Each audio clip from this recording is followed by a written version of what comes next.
Welcome back po sa channel natin. Pasensya na at medyo natagalan tayong nakapag-upload uli. 2 linggong walang content dahil naging busy po. Yun, pasensya na. Naging busy sa work at saka dito sa bahay. So ngayon at least nagkaroon ng chance na gumawa ng isang episode. Kahit na konti lang. Gusto ko po sanang lumabas ngayon ng bahay para at least may pasyal ko kayo kung pakita ko sa inyo kung anong meron diyan kasi lagi na lang ako nasa basement, may nasa kitchen naman. So alam ko boring ang ganitong klaseng content. Baka medyo iniisip ko baka wala nang manunood sa akin. Alam ko yung konti lang yung mga viewers natin, baka mabawasan pa dahil wala na tayong bagong mapakita. So anyway, ano po kasi ngayon medyo foggy sa labas. So hindi, din parang malabo. So naisip ko hindi rin pwede. Kaya, at ito lang yung panahon ko na mag-vlog. Kaya ito na lang yung papakita ko sa inyo at pasensya na. Meron din naman tayong pwedeng pag-usapan na importante ngayong episode na to tungkol sa buhay natin dito.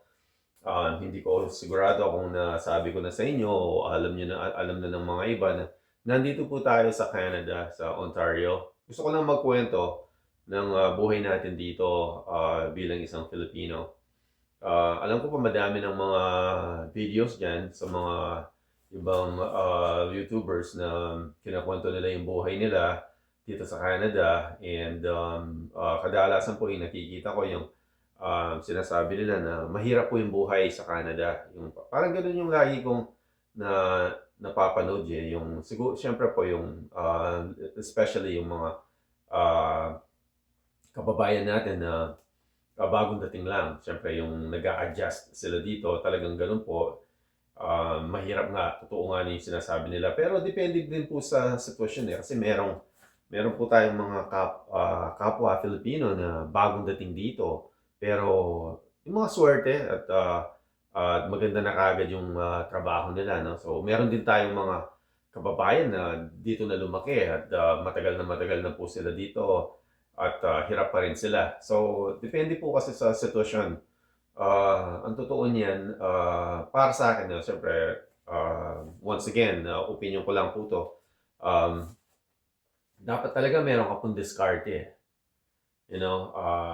Diskarte, lakas ng loob, at saka sipag.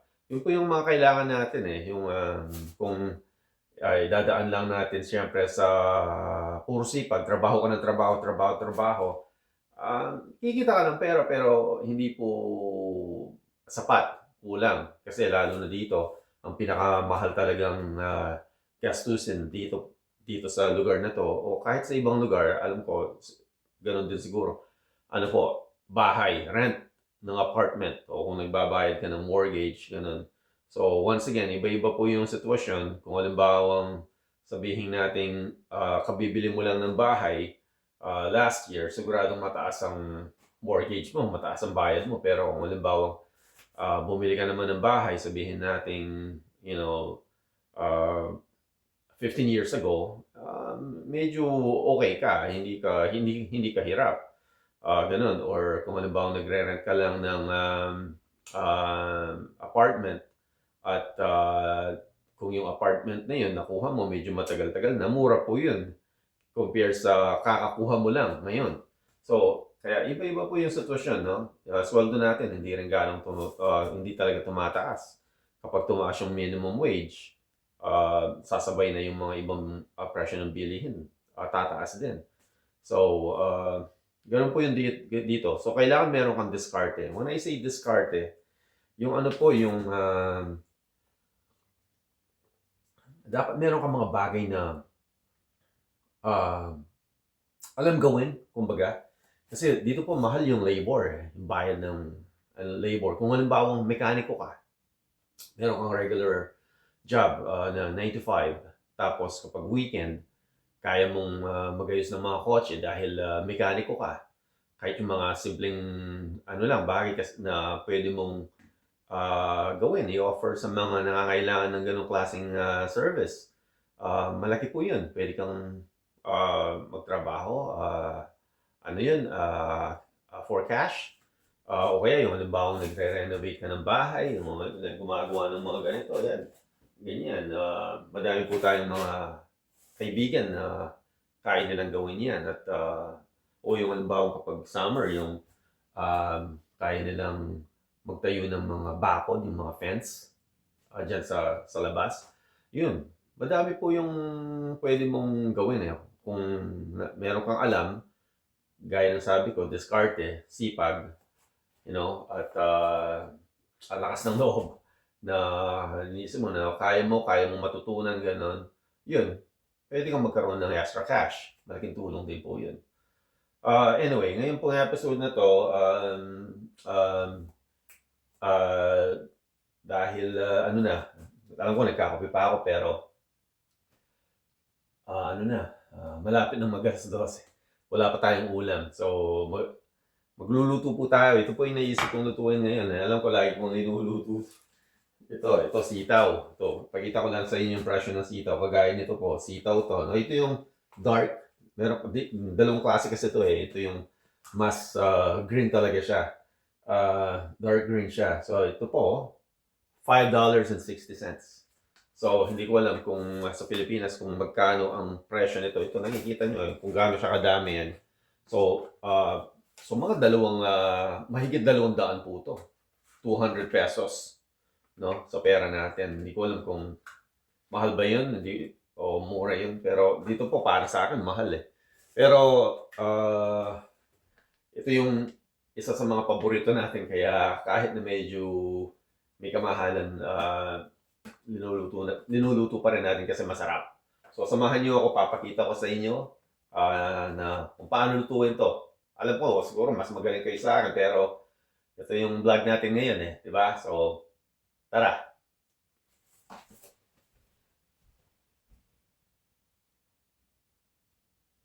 Hugasan lang po natin itong sitaw natin. Inano ko na, kinat ko na. Yan, hugasan lang natin. Pinahulog. Yan.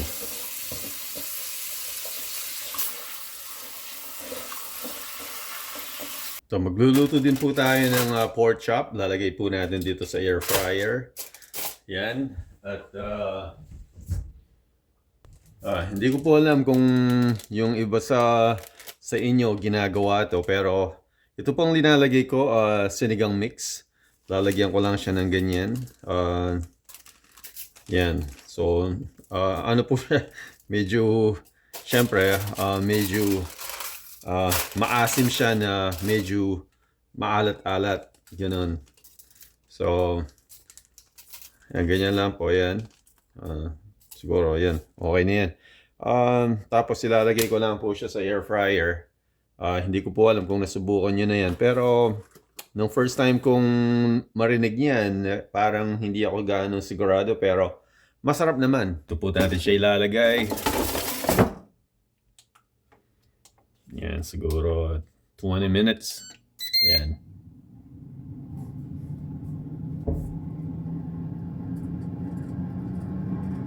Dito po tayo magluluto sa malaking kaldero kasi mas maganda po kapag mas malaki. Parang mas, alam niyo na, mas feel natin. Ha? Lalagay po natin itong sahog natin. Lagyan natin ng konting asin.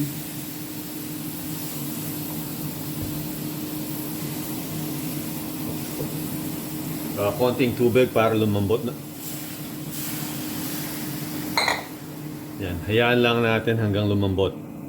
Habang hinihintay po natin yung linuluto nating sahog, pakita ko lang sa inyo yung mga halaman ko dito sa indoor. Tingnan nyo. Kasi nandito po tayo sa Canada at kung minsan, nagkikrave ka ng mga maasim o kalamansi. Yan, yun ang ibig sabihin. Meron po tayong mga tanim. Ayan, may bunga sila, kalamansi. Ayan, yan dito pa, ayan, dito banda. Kita ko sa inyo. Sana. Ayan, oh. So, hinog na actually. Hinog na. So, ayan. May mga ano po tayo. Calamansi. Matagal na po to. Mga 5 years na to. At laging namumulaklak. Namumunga lagi ng bago. Ayan, oh, may bulaklak na naman siya. Ayan, oh. Oh, ayan, oh. No? Yan, yan. Yan. Ganito naman po ang itsura dito sa backyard. Nagme-melt na po ang snow. Yan, oh. So, dyan po sa deck na yan, pinapakita ko lang, dito po sa ilalim dyan, sa mismong ilalim ng deck. Madami pong nakatirang mga rabbits dyan. So, ngayon siguradong dyan po natutulog po sila. Kapag wala na po yung yellow, siguro in a month or so, at meron na pong grass, lalabas na po sila dyan. Nandyan lang po sila, tumatakbo-takbo lang sila dyan. Family sila, madami po. Dyan lang sila, nakahiga lang sila. Hindi sila natatakot sa tao, mga wild rabbits. Kapag dumating yung time na yun, papakita ko sa inyo, no? Yan, so ngayon nandyan sila sa ilalim natutulog. Ayan lang po natin lumambot ito hanggat mawala itong tubig, tapos mapipirito sa sarili niyang mantika. Hinihintay lang po nating maluto yung sahog. Pero mabilis lang po yun kasi pork chop po yun eh. Yung pork chop kasi mabilis lumambot compare sa ibang part ng meat ng baboy. Siguro another 5 minutes at okay na yan, ready na yan. Ito pong channel pala natin, gusto ko lang sabihin, no, yung mga nanood sa atin. Nagpapasalamat po ako na yung mga nanood sa mga previous videos natin, yung mga love advice na ginawa natin. Kasi po, ano yan eh, Valentine's Day, di ba? Kaya natin ginawa yan. Natuwa naman akong gawin yung mga ganong klaseng videos. At kung halimbawang yun ang gusto nyong marinig, pwede nyong sabihin nyo lang sa akin at pwede nating gawin uli yun. At para naman gawin natin kung ano yung gusto nyong mapanood, di ba? So, naririnig ko na, tingnan natin kung parang parang ayan po, at medyo napiprito na siya sa sarili niyang mantika. So, hayaan lang natin siya hanggang maging brown siya, no? So, ganoon lang natin, yan. May mantika na po yan eh, no? Pero kung dumidikit siya, pwede naman natin lagyan ng konting-konting mantika lang. Lagyan natin siya ng olive oil.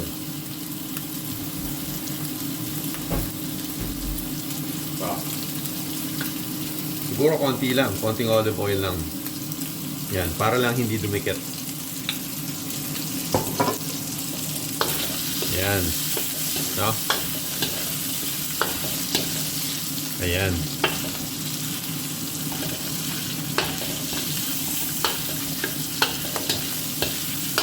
Lalagay na po natin ang bawang. Lagay na po natin ang sibuyas.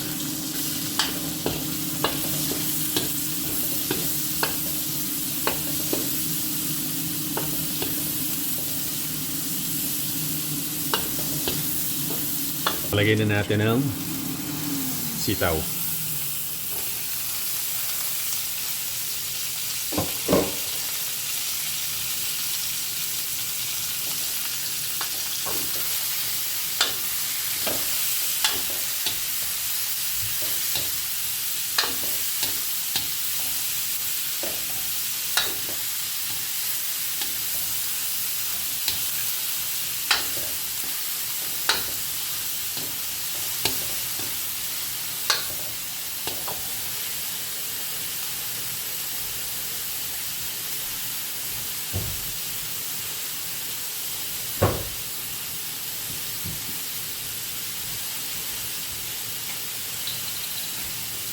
Lagyan natin siya ng pampalasa.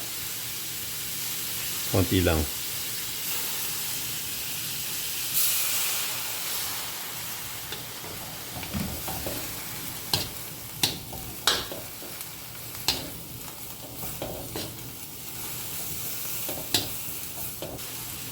Lagyan po natin ng konting tubig.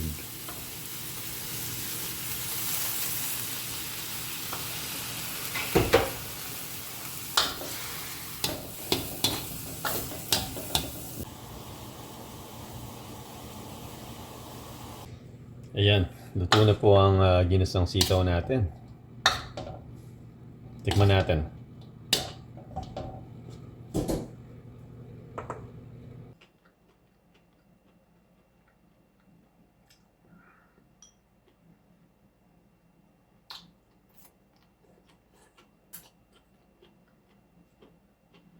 So, itong vlog natin ngayon, medyo kakaiba siya.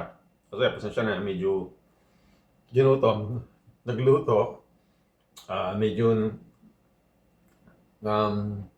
nag-usapan yung mga ibang topic, pero sa bandang huli, naging mukbang naman, no? So, pasensya na.